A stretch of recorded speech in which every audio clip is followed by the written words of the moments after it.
তো যাই হোক, আমি এরমভাবে নাড়তে থাকবো এটাকে। দেখো একটু একটু গন্ধ বেরিয়েছে, তো আমি এটা সিমে করে দিলাম। সিমে না করে দিলে পুড়ে গেলে কিন্তু ভালো লাগবে না। দেখো ওটস তো এমনিতেই অনেকে পছন্দ করে না, তবে আমার খারাপ লাগে না। এই দেখো গুঁড়ো হয়ে যাচ্ছে। তো একটুখানি নাড়লে আর গন্ধটাও সুন্দর বেরোয়, জানো তো। রুটি যেমন ভাজলে যেরকম গন্ধ বেরোয় না, ঠিক ওরকম সেম ওরকম গন্ধ বেরোয়। তো আমি এরমভাবে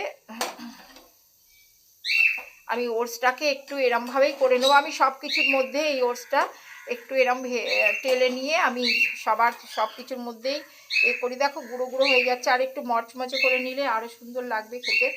ওটসটা এরকমভাবে একটু আমি ভেজে নিই, ঠিক আছে। নালে না লোদ লোদ লাগে, অনেকে তার জন্য খেতে চায় না। তো এরমভাবে তোমরা ওটস করে আমাকে কমেন্ট করে জানাবে যে তোমাদের কেমন লাগলো। তো আমি এরমভাবে এটাকে করে নেবো। আর যেটা করে নিয়েছি দেখো, চালটা ধুয়ে নিয়েছি, ভিজিয়ে রেখেছি আমি।